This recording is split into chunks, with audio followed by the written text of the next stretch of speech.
Right guys, welcome back to another video, and today let's talk about some basketball. So essentially what I wanted to talk about today was mainly just random stuff in basketball, because obviously, as you know, the NBA hasn't been on for a while and we are actually just starting in September, so there's not actually going on, well, much going on right now in the NBA sort of thing. So basically I just wanted to talk about other things that are happening in basketball right now, which includes EUROBASKET, which is a competition in like FIBA's sort of realm, where it is like a basketball competition between European teams in a cool format, which I've never watched this like before. As I said, I've always only really ever watched like NBA basketball. I watched a bit of BBL basketball growing up, which is the British League and stuff like that, because I was always around it and always going to about a few games a season, but was never too locked on to what was really happening.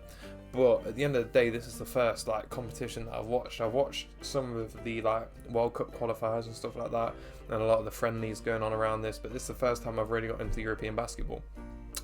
So basically, I've brought the the app that FIBA kind of own and push all their content through now, which is called Courtside 1891 or something. It's a strange name for a streaming service, but I bought that. I think it was like £19 in England per month. Well, just for 1 month to watch the EuroBasket competition, which isn't bad.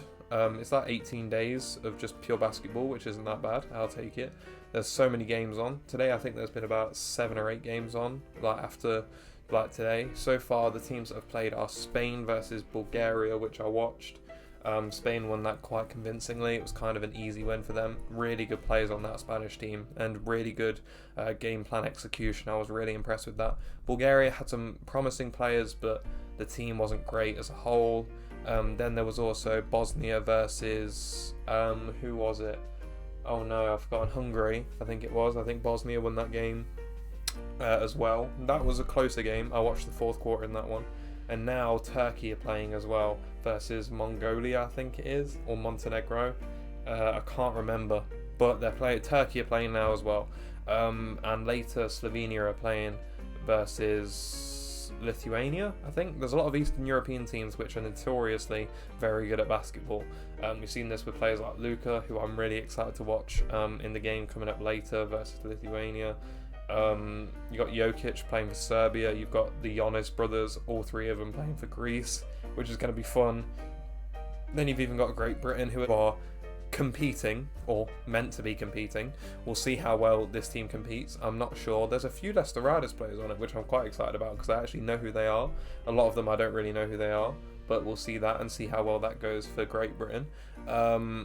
There's some really exciting teams. Spain are really good, Germany are really good, France are really good. You've got Rudy Gobert, Dennis Schroeder.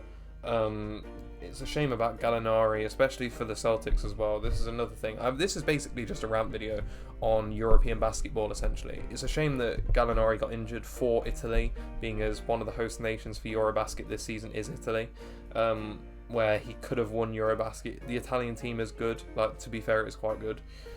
It's a shame for the Celtics that he won't be back until about Christmas time fully, which is when it's not the worst thing ever. Like, he could have been injured for longer periods of time, and we've got players that can subsidize that sort of thing. But I'm really upset for him that he's going to miss this competition. He really did deserve it. He seems like a great guy and like someone that like deserved to play in this competition. Like, really did.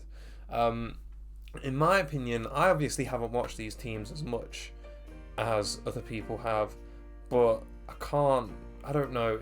For me, it's between Greece, obviously, because they've got Giannis, Luka, and Jokic. They're the main 3 big names, and they have a really good team around them. The Eastern European teams are scary, like really scary. The work ethic they have and how they play the game is extremely good. We've got teams like Spain, Great Britain, who obviously I'm probably going to end up supporting. Is not going to win a game, I don't think. I'm not sure if they're going to win a game. They're playing Ukraine in their first game, who have some good players as well, from what I've heard. I've watched a few videos on some of the good players in the Eurobasket competition. It's not looking good for Great Britain. I haven't seen anyone say Great Britain are even going to do anything in this competition. I don't expect them to win it. I don't expect them to do anything, to be honest, but it would be nice if they could win one or 2 games that I could watch. Because that's the good thing about Eurobasket as well. It's at an appropriate time for me. Like, the first game today was at 12:30 in the morning. I was like, when's the last time someone in England could watch a game at 12:30? That's that's amazing for me. The latest game for me is at 7:30, which is France versus Germany, which I can't wait to see. Rudy Gobert versus Dennis Schroeder. Going to be a great time. But at the end of the day, this is going to be a fun competition, and I'm really excited to see who does what and who plays really well. Spain look really good from what I've seen, but I am going to be making some update videos, hopefully more on a Friday, but I was kind of rushed today because I was like, I need to make a video. I couldn't think of anything like NBA wise because nothing's happened. But yeah, I just wanted to talk about like the different things within Eurobasket and European basketball, and what I'm really excited for in this Eurobasket competition. And I was quite impressed with what I've seen so far. To be fair, the app for FIBA, I'm going to be honest right now, if you want it, it's not great. Obviously, I've said the name of it, like Courtside 1891 or whatever. I'm obviously not been paid to say that. Of course not, because I've got 4 subscribers and I respect every single person who subscribes to me, and I'd love it if you could too. But yeah, like, it's alright. It's an alright app. It's got good commentary and stuff like that, and the format of the actual app is good. For some reason it wouldn't let me cast it to my Chromecast, which I have on my TV, so I can watch it like on the TV. So the Spain game, I was like struggling to like get it on my TV and stuff until I went on my laptop and casted it from my laptop. It wouldn't let me do it off my phone for some reason, which was kind of odd. But at the same time, it's fine. I've worked out a way how to do it now. I'm happy I did it now, so I can watch like Luka play and Dragic and stuff like that. So it's going to be quite good.